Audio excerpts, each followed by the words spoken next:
Suite des aventures du parcours artistique et culturel mis en place pour la 5e année consécutive dans les écoles de Romba.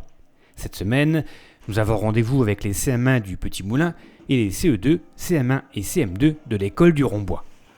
On sort de l'école, on ouvre la porte, il pleut.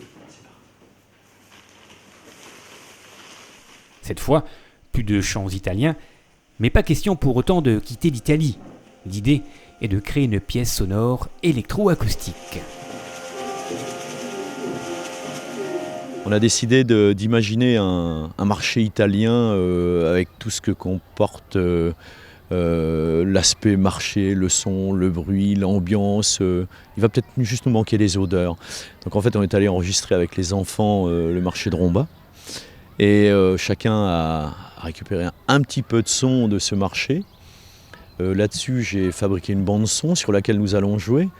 Et donc chaque enfant sera un peu un maraîcher sonore d'une proposition, d'un paysage sonore de marché italien. Voilà, je ne sais pas trop.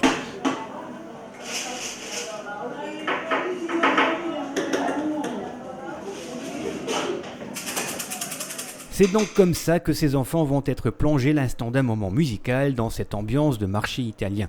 Un ordinateur, un logiciel d'enregistrement, une sono et surtout quelques instruments pas comme les autres et le tout réjoué, ou presque.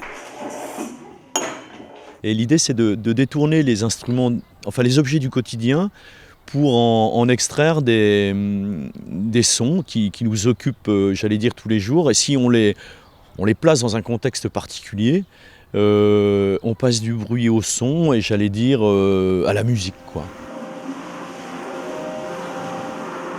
Non, c'est pas par exemple les violons ou les guitares, c'est des objets qu'on a rapportés chez nous, qu'on n'avait plus besoin. Par exemple, moi j'ai rapporté une casserole, une bouteille avec du riz dedans, plein de choses en fait on a ramené. Les sachets en plastique se transforment en fine pluie. On manipule des couvercles de casseroles, des tubes en PVC, des bouteilles en plastique, des cartes de jeu ou encore des emballages de fromage. Ici, tout est prétexte à faire de la musique et à raconter des histoires. Voilà, donc il faut que vous imaginiez que vous allez au marché, et rappelez-vous, quand on est allé au marché, qu'est-ce qui se passait ? Il pleuvait. Ah, il pleuvait, hein. Ce projet artistique qui viendra se greffer au spectacle des autres classes est donc innovant tant dans la forme que dans le fond. Une expérience originale pour ces enfants qui découvrent à la fois un univers musical particulier, mais aussi celui de l'électroacoustique, de l'informatique, de l'organisation ou de la création. Un projet bien plus important qu'il n'y paraît, qui permet à l'enseignant de parcourir un panel d'activités et aux enfants de faire du français, des mathématiques et de la géographie d'une autre façon. Bienvenue dans la découverte du monde. Premier, Brian deuxième, Maxime troisième, Damla quatrième, Yaron cinquième. On nous donne quelques indications, on en invente un, on réfléchit quoi, on en invente et puis après on regarde si ça va, puis si ça va on garde et puis on monte un rythme. Parce que déjà toujours les jeudis on doit travailler et comme il y a René qui vient et on fait de la musique et j'aime bien la musique. Ça change du sport, des choses comme ça. Parce que de toute façon on fait tous les ans on fait un spectacle pour la fin de l'année, mais c'est plutôt un spectacle de danse et de chant, donc ça nous change un peu. J'aime bien travailler avec les autres parce que j'aime bien jouer devant toute la classe et ça m'aide à apprendre des choses. 2, 3, 4. 2, 3, 4. 2, 3, 4. 2, 3. Moi, le bilan, on le fait un peu à chaque au quotidien, quoi.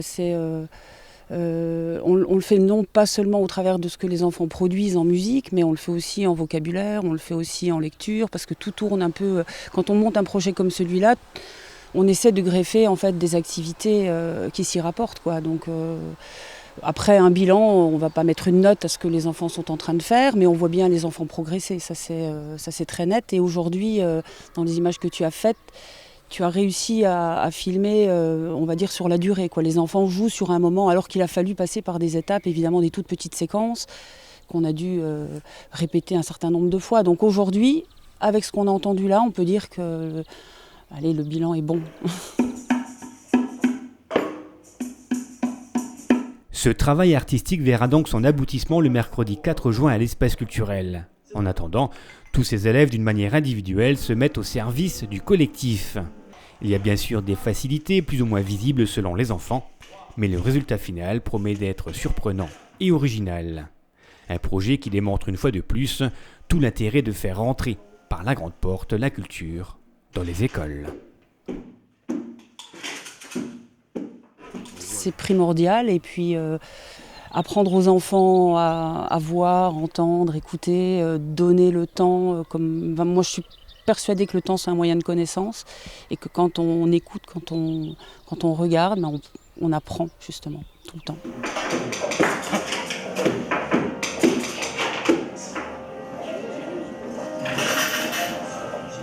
C'est très très important, puis en plus ça relève de compétences croisées, tout ça. C'est-à-dire un enfant, entre guillemets, qui se sent bien dans sa tête, bien dans son corps. On peut aller vers le sport aussi à ce niveau. Bien dans sa tête, bien dans son corps. J'ai le sentiment qu'il sera disposé intellectuellement à absorber des choses.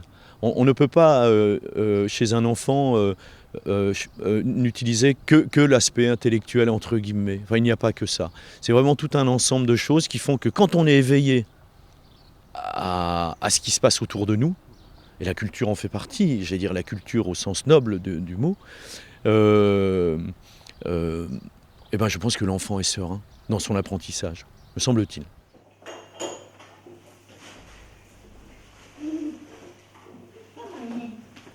Ah, c'est pas mal, hein? Eh, c'est pas mal du tout, hein? Ça va? Waouh! Ah, c'est bien!